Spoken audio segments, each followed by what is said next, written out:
주 추수감사주일인데 먼저 감사하는 찬양을 했습니다. 감사하고요. 우리 하나님 말씀 함께 보십시다. 고린도후서 1장 15절로 22절 말씀 보겠습니다.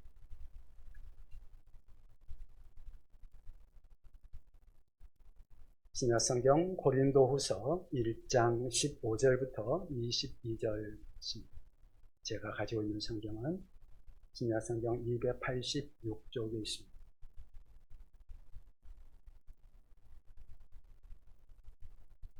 고린도후서 1장 15절부터 22절 제가 봉독하겠습니다.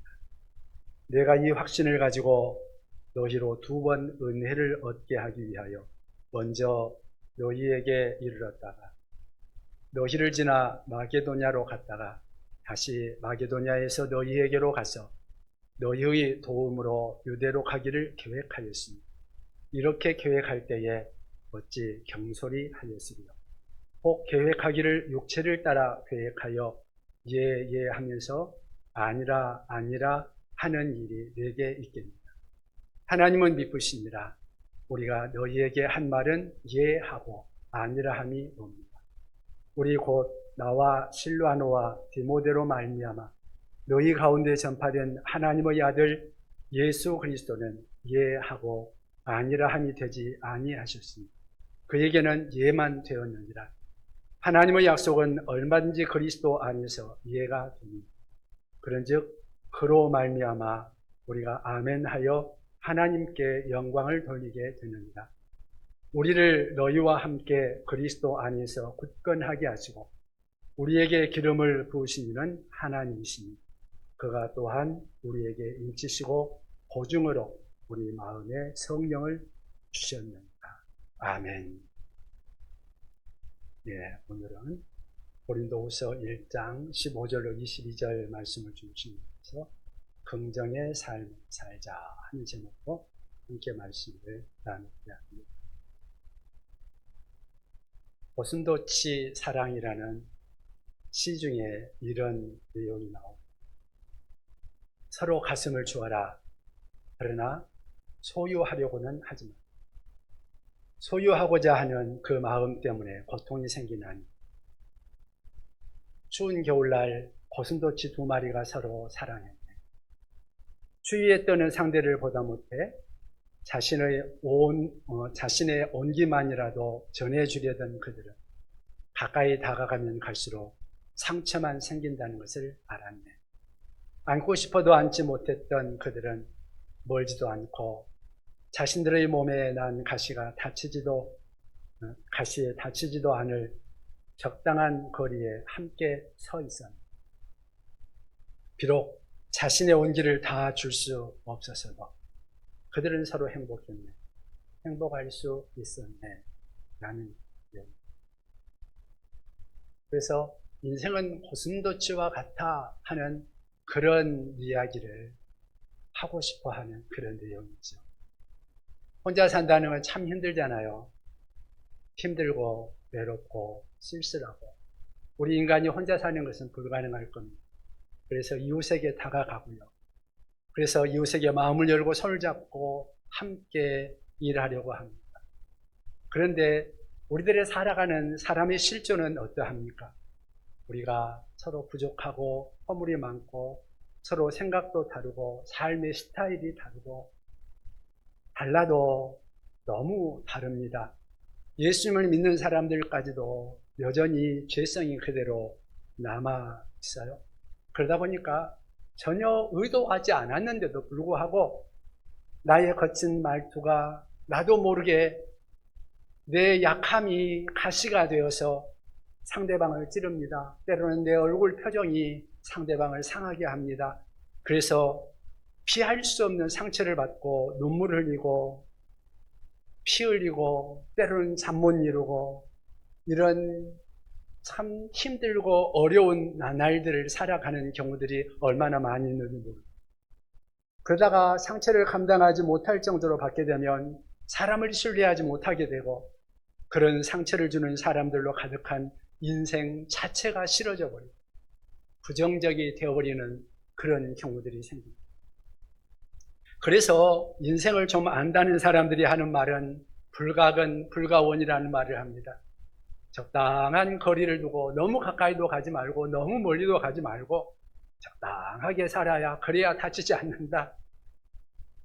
그래야 행복할 수 있다. 그런데 그런 행복은 어쩌면 슬픈 행복이 아닐까 싶습니다.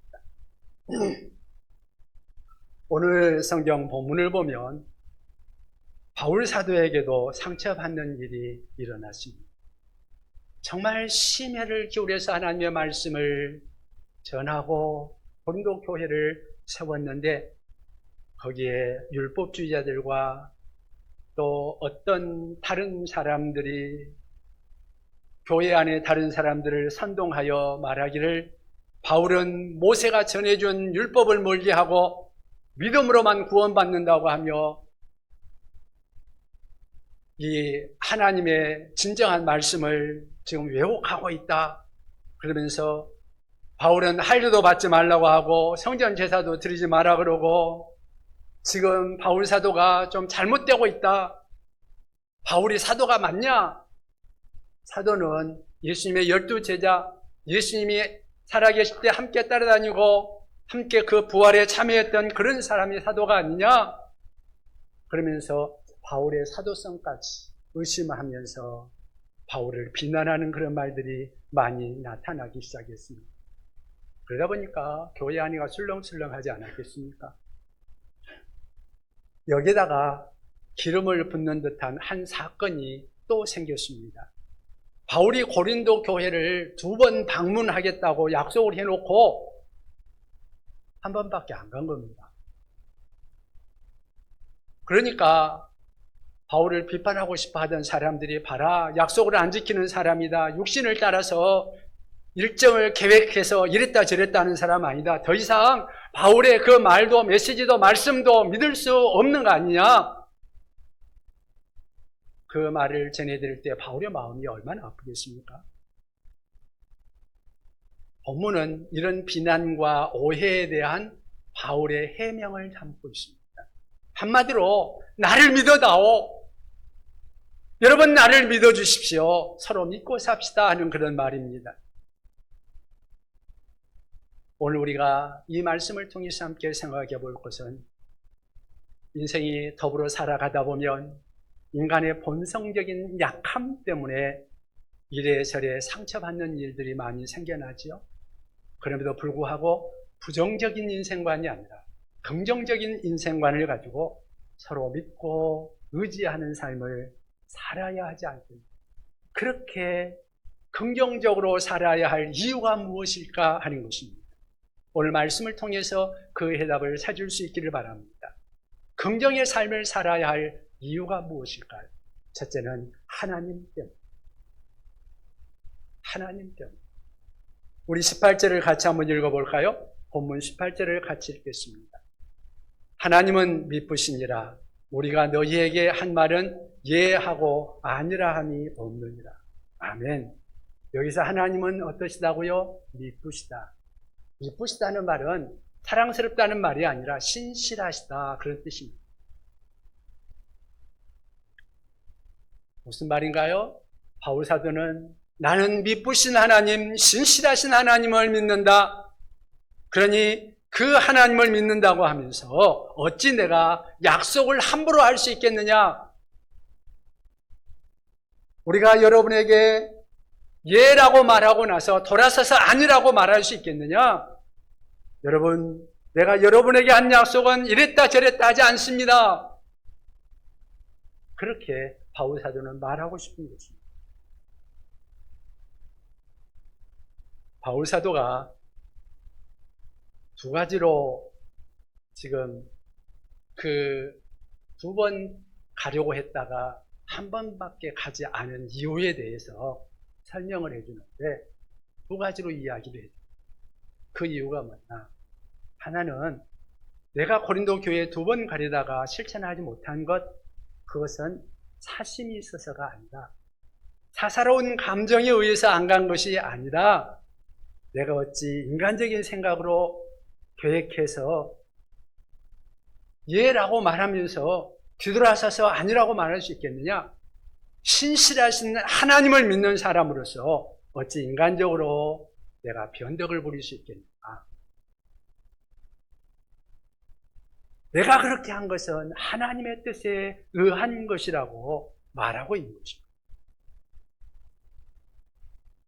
그가 이렇게 말하고 싶은 것입니다. 전에 바울 사도가 아시아에서 복음을 전하려고 하는데 예수의 영이 계속해서 막는지라, 그가 아시아에서 복음을 전하지 말고 계속해서 서진하지 않았습니까?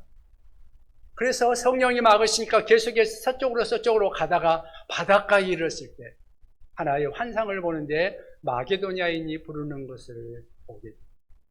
그리고는 하나님이 마게도냐로 가라 그러시는구나 하고 아시아 전도를 포기하고 유럽 전도로 방향을 돌렸던 그 사건을 생각하게 하는 그러한 말입니다.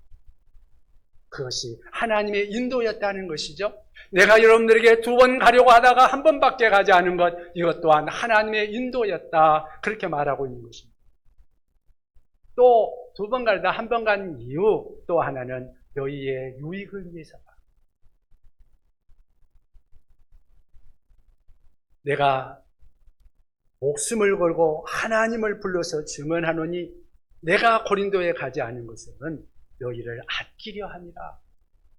23절을 우리 같이 한번 읽어볼까요? 23절을 같이 한번 읽어보겠습니다. 내가 목숨을 걸고 하나님을 불러 증언하시게 하노니 내가 다시 고린도에 가지 아니한 것은 너희를 아끼려 함이라. 아멘. 24절에는 오직 너희의 기쁨을 돕는 자가 되려고 하는 것이다. 또 2장 1절에는 너희에게 근심 중에 나가지 않게 하려고 그렇게 한 거다. 무슨 말인가? 고린도인들이 갈등으로 인하여서 그 안에서 다투고 그러고 있을 때 바울 사도가 가면 그거를 바로잡기 위해서 하다 보면 그 중에 반드시 상처받는 사람들이 생길 수밖에 없지 않겠느냐는 거죠. 그러니까 그것을 바울 사도가 자기가 가면 그런 상태가 생길 수 있기 때문에 그들이 잘 마무리될 수 있도록 기다려주려고 하는 것이었죠. 그럼 나를 믿어달라. 내가 그래서 가지 않은 거라고 말하고 있는 것입니다. 여러분, 사람을 믿지 못하고 산다면 마음을 열지 못하고 의심하고 긴장하고 경계하며 그렇게 살아가겠죠. 그러면 참 사는 것이 불편하고 힘들죠. 여러분, 우리는 운전을 하면 교통사고가 날 수 있다는 것은 알지만 운전을 하고 삽니다. 장사를 하는 사람이 때로는 장사하다가 손해를 볼 수도 있다는 것을 알면서도 장사를 합니다. 마찬가지로 우리는 이웃을 향해서 서로 교제하다 보면 이웃에게 배신을 받을 때도 있다는 것을 알 수 있을 것입니다. 그래서 또 하나의 상처로 우리에게 다가올 수도 있겠죠. 그래도 우리는 여전히 사람을 믿어야 합니다. 특별히 성도들을 믿어야 합니다. 그들을 믿을만 해서가 아니라 사실은 우리 하나님 외에는 믿을 만한 그러한 대상이 없죠. 그런데도 사람을 믿어야 하는 이유, 사람은 하나님의 형상대로 지음을 받았기 때문입니다. 우리가 하나님의 형상대로 지음받았지만 죄성으로 인하여 모든 부분들이 다 망가지고 온전하지 못해요. 그렇지만 여전히 우리 속에는 사랑하는 마음, 불쌍히 여기는 마음, 감사하는 마음, 하나님의 속성들이 그대로 남아 있습니다. 그 중에 하나, 하나님의 신실하심, 그 신실함의 속성도 우리에게는 남아 있습니다. 바울은 그 하나님의 신실하심에 호소하고 있습니다. 18절에 그렇게 말씀하시잖아요. 하나님은 믿보시다. 다시 말하면 하나님은 신실하시도다. 우리가 너희에게 한 말은 예 하고 아니라 함이 없노라. 우리는 하나님의 신실하심을 믿는 것입니다. 신실하신 하나님께서 우리를 붙들고 계신다는 것을 믿습니다. 여러분 생각해 보십시다. 성경의 요나, 하나님을 배반하고 멀리 떠나서 다른 데로 가려고 하는데 어떻게 해요? 하나님께서 그를 억지로 잡아다가 안 되니까, 그것도 안 되니까 바다에 빠뜨려 버리고, 그래도 안 되니까 큰 물고기가 가서 뱃속에 삼켜버리고, 요나가 물고기 뱃속에서 참여하니까 하나님이 다시 그를 고쳐서 육지로 내보내서 결국은 하나님의 그 신실함을 따라 그가 변화되어 일하지 않습니다. 여러분, 베드로는 어떻습니까? 예수님을 모른다고 3번이나 부인하고, 어떻게 보면 예수님의 입장에서는 배신자 아닙니까? 그런데 그를 다독입니다. 그리고 그가 다시 회개하고 다시 예수님 앞에 사랑을 고백하지 않습니까? 그리고는 그가 남은 생애를 주의 복음을 위해서 자기의 목숨까지 버리는 그런 신실한 하나님의 사람으로 변화되는 것을 보게 됩니다. 그 하나님께서 사울을 바울로 바꿔주셨습니다. 그 하나님께서 우리의 남편을 만져주시고 우리의 아내를 빚어주십니다. 내 동역자들에게 힘을 주실 것입니다. 그리고 우리 주님께서 믿게 하십니다. 우리는 하나님을 신뢰하는 그 믿음으로 인생을 긍정하면서, 이웃을 긍정하면서 우리 하나님과 함께, 신실하신 그 하나님과 함께 긍정의 삶을 살아갈 수 있기를 바랍니다. 우리가 긍정의 삶을 살아야 하는 이유 두 번째는 예수님 때문입니다. 하나님은 우리의 인생이 얼마나 죄되고 연약하고 허물이 많은지 누구보다도 잘 아시는 분이십니다. 그런데요, 하나님께서 그러한 우리 인간의 모습을 보면서 포기했을까요? 포기하지 않았잖아요. 사람은 다른 사람들의 악함을 보고 포기할지라도, 버릴지라도, 심지어 부모가 자식을 버리는 경우가 있을지라도 하나님은 그렇지 않으셨습니다. 그 증거가 무엇입니까? 바로 예수님 아닙니까? 내가 심판을 받아야 할 자리에 예수님이 그 자리에서 심판을 받았습니다. 나를 버리셔야 하는데 예수님을 버리셨습니다. 무엇 때문에요? 우리를 구원하시기 위해서. 우리 20절을 같이 한번 읽어볼까요? 본문 20절을 같이 읽어보겠습니다. 하나님의 약속은 얼마든지 그리스도 안에서 예가 되니 그런즉 그로 말미암아 우리가 아멘하여 하나님께 영광을 돌리게 되는. 하나님의 약속은 누구 안에서? 그리스도 안에서, 우리 예수 그리스도 안에서 예가 됩니다. 하나님은 범죄한 인간을 버리지 않았습니다. 예수님을 통해서 구원하셨습니다. 다시 말해서 예수 안에서 인간을 긍정하신 것입니다. 예수님 빼고 사람을 보면 죄인이요 쓸모없는 사람일 수 있습니다.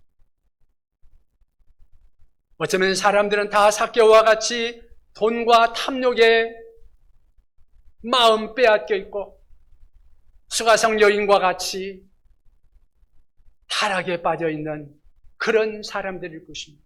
그러나 예수 십자가 안에서 보면 그들이 다 의인으로 변화될 수 있습니다. 그들도 다 가능성이 있는 것입니다. 그래서 우리는 예수 안에서 사람을 긍정할 수 있다는 것입니다. 따라서 사람이 믿어지지 않으면 바로 그들에게 예수 그리스도를 전할 수 있기를 바랍니다. 그런데 믿는 사람도, 예수 믿는 사람도 때로는 믿을 수 없는 경우들이 생기죠. 그렇다면요, 우리 21절을 한번 다시 볼까요? 21절 같이 한번 읽어보겠습니다. 우리를 너희와 함께 그리스도 안에서 굳건하게 하시고 우리에게 기름을 부으신 이는 하나님이십니다. 아멘. 예수 안에서 굳건하게 해주기 위해서 우리에게 하나님이 기름 부어주셨다. 예수 믿어도 여전히 우리가 부족하고 여전히 옛날의 모습 그대로 있기 때문에 하나님께서 우리를 굳건하게 세워주시기 위해서, 우리를 변화시키기 위해서 우리 주님께서 우리에게 기름 부어 주셨습니다. 하나님이 변화시켜 주신다는 말씀이죠. 우리는 소망이 없을지라도 하나님이 일하신다는 말씀입니다. 하나님이 기름 부으시고 굳건하게 하신다는 말입니다. 우리의 능력만이라면 우리는 절망일 수밖에 없을 것입니다. 그러나 우리 하나님은 전능하십니다. 우리 하나님은 신실하십니다. 우리 하나님은 사랑이십니다. 우리를 결코 포기하지 않으시고 예수 그리스도까지 우리를 위해서 내어주신 그 하나님께서 반드시 끝까지 이루실 줄로 믿습니다. 사실 인생을 살다 보면 상처받은 사람 아니죠. 상처가 깊은 사람은 정상적인 삶을 살기가 무척 힘들죠. 예를 들어서 친한 친구들끼리 지내는데 어느 날 친한 친구가 짝퉁 가방 하나를 들고 왔습니다. 친구들끼리니까 야, 너 그거 짝퉁이구나. 그러면 보통 친구들끼리는 정상적인 사람들이라면 그래 짝퉁이야. 그래도 그럴듯하지. 그러면서 서로 그냥 웃어 넘기잖아요. 그런데 상처가 있는 사람은 정색을 하면서 그래 짝퉁이다. 네가 나 짝퉁 타는데 뭐 보태준 거 있냐? 그러면서 마음 상한단 말이지. 왜? 자존심에 상처를 입으니까. 이런 상처를 치유받고 새 인생을 살 수 있는 유일한 희망, 그것은 예수 믿는 것입니다. 예수님만이 소망이요. 예수님은 사울을 바울로 바꿔주신 분이십니다. 우리의 아들이라고 하는 그 요한을 사랑의 사도로 바꿔주신 분이십니다. 돈과 탐욕을 따라 살던 삭개오를 가난한 자를 돕는 자로 바꿔주신 분이십니다. 따라서 우리는 예수님 때문에 인간에 대한 믿음을 포기해서는 안 된다는 것입니다. 예수님은 하나님의 영원한 예스라는 거죠. 인간에 대한 긍정이라는 거죠. 우리의 삶을 긍정하게 하시는 것입니다. 그러므로 예수님 안에서 삶을 긍정할 수 있기를 바랍니다. 인간을 긍정할 수 있기를 바랍니다. 우리의 앞길을 긍정할 수 있기를 바랍니다. 여러분, 우리가 긍정의 삶을 살아야 하는 이유 세 번째는 성령님 때문입니다. 22절, 23절을 같이 한번 읽어볼까요? 22절, 21절, 2절을 같이 한번 읽어보겠습니다. 21절, 2절. 우리를 너희와 함께 그리스도 예수 안에서 굳건하게 하시고 우리에게 기름을 부으신 이는 하나님이시니 그가 또한 우리에게 인치시고 보증으로 우리 마음에 성령을 부어주셨느니라. 아멘. 사람은 다 죄인이 아닌가요?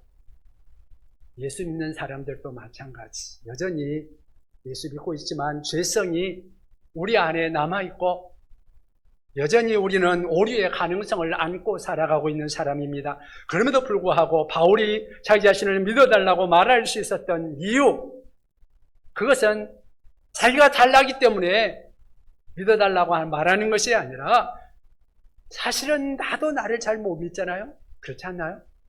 중요한 것은 성령이 우리 안에 계시다는 거죠. 성령께서 우리 안에 계셔서 우리 하나님께서 우리의 실수까지도 사용하셔서 하나님의 뜻을 이루어 가신다는 것입니다. 우리의 오류도 실수도 우리 하나님께서 모든 것을 합력하여 선을 이루시는 분이십니다. 로마서 8장 26절에 이런 말씀을 합니다. 이와 같이 성령도 우리 연약함을 도우시나니 우리가 연약할 때 우리의 연약함을 성령께서 도우신다. 우리는 마땅히 기도할 바를 알지 못하나 오직 성령이 말할 수 없는 탄식으로 우리를 위하여 친히 간구하시느니라. 성령께서 우리를 위하여 친히 간구하신다고 말합니다. 무엇을 간구할까요? 계속해서 27절, 28절까지 계속 보면 마음을 살피시는 이가 성령의 생각을 하시나니 이는 성령이 하나님의 뜻대로 성도를 위하여 간구하십니다. 성령께서 성도를 위하여 하나님의 뜻대로 간구하십니다. 우리가 알거니와 하나님을 사랑하는 자 곧 그 뜻대로 부르심을 입은 자들에게는 모든 것이 합력하여 선을 이루는, 모든 것이 합력하여 선을 이루는, 여러분, 이 모든 것은 내가 받은 상처, 내가 받은 배신, 손해, 모욕감 등등등 모든 것들이 다 포함되는 거 아닐까요? 따라서 우리가 이런 일 저런 일 많은 일들을 겪으면서 상처받고 배신당하고 자존심 상하고 내 마음 상했던 모든 것,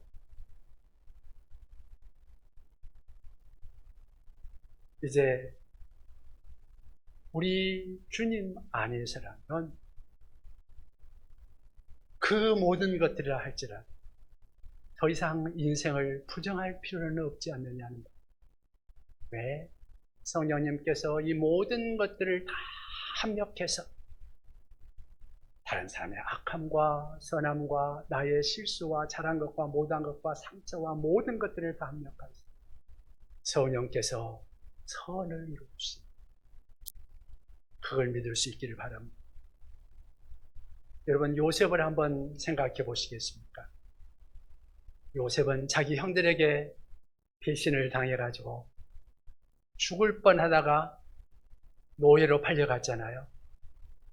노예 생활을 하는데, 보디발의 집에서 노예 생활을 하는데 거기에서 또한 또다시 보디발의 아내에게 모함을 받아가지고 감옥에 갇히잖아요. 감옥에서도 성실하게 일하고 감옥에 있는 관리들을 도와서 그들이 출소하도록까지 도와줬는데 그 사람들도 이 요셉을 잊어버립니다. 얼마나 원망스럽고 고통스러웠을까요? 보통 사람 같으면 이런 상황에 당하면 술로 나날을 보내지 않을까요? 사람들을 미워하고 하나님까지 부정하며 믿을 수 없다고 말하지 않을까요? 그러나 요셉은 원망하지 않았습니다. 복수를 꿈꾸지 않았습니다. 인생을 쳐버리지도 않았습니다. 언제나 긍정의 사람이었습니다. 자기의 상처를 곱씹으며 냉소적인 삶을 살아갈 수도 있었을 상황인데도 불구하고 그렇게 하지 않았습니다. 따뜻한 눈으로 사람을 보며 이웃을 믿어줍니다. 이웃을. 왜 그랬을까요? 그것이 바로 창세기 45장 5절 이하에 쭉 나오고 있는데, 요셉이 나중에 형들을 만났을 때 형들이 요셉 때문에 어찌할 바를 몰라 해가지고 자기들이 죽이려다가 노예로 팔아먹은 놈이 애굽에 총리로 있으니까 그걸 알았던 그 순간에 얼마나 두려웠습니까? 그런데 그때 요셉은 형들에게 이렇게 말합니다. 당신들이 나를 이곳에 팔았다고 해서 근심하지 마소서. 지금 두려워 떨고 있습니까? 근심하지 마십시오. 한탄하지 마십시오. 하나님이 생명을 구원하려고 나를 당신들보다 먼저 보내셨다. 하나님이 큰 구원으로 당신들의 생명을 보존하고 당신들의 후손을 세상에 두시려고 나를 당신들보다 먼저 보내셨나니. 참 너무나 기가 막힌 말 아니에요? 당신들 살려주고 당신 후손들을 살려주려고 나를 먼저 이곳에 보냈다는 거예요. 그런즉 나를 이리로 보내신 이는 당신들이 아니요 하나님이시라. 하나님이 나를 바로에게 아버지로 삼으시고 그 온 집의 주로 삼으시며 애굽 온 땅의 통치자로 삼으셨다. 여기로 나를 보내신 자가 누구라고요? 하나님. 당신들 아니다. 요셉은 이 하나님을 믿었기에 긍정의 사람이 될 수 있었던 것입니다. 그때 바로조차도 요셉을 향하여 한 말이, 바로가 그의 신하에게 이르되 이와 같이 하나님의 영에 감동된 사람을 우리가 어찌 찾으리요? 하나님의 영에 감동된 사람. 여기서 대답은 명확합니다. 우리가 어떻게 긍정의 삶을 살 수 있느냐? 그것은 하나님의 사람, 성령으로 충만한 삶. 여러분, 성령 충만한 삶을 살아갈 수 있기를 바랍니다. 하나님의 말씀을 보고 기도하며 성령의 은혜로 성령의 감동을 받으며 성령의 인도함을 받으며 살아갈 수 있는 삶. 그런 사람들은 결코 냉소적이거나 부정적으로 살아가는 그러한 삶을 살아가지 않는 것입니다.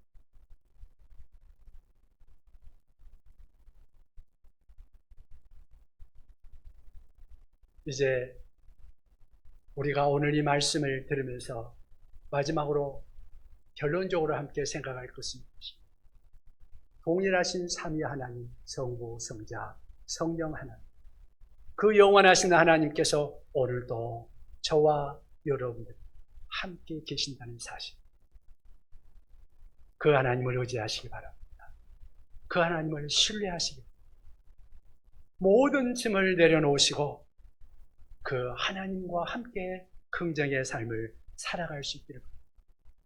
내가 받은 상처가 있고 삶의 무게가 있고 힘들고 어려울지라도 주 안에서 용서를 선택하시고 믿음과 사랑을 선택하는 우리 주님 안에서, 우리 하나님 안에서 긍정의 삶을 살아갈 수 있는 하나님의 사람들이 다 되시기 바랍니다. 기도하십시다.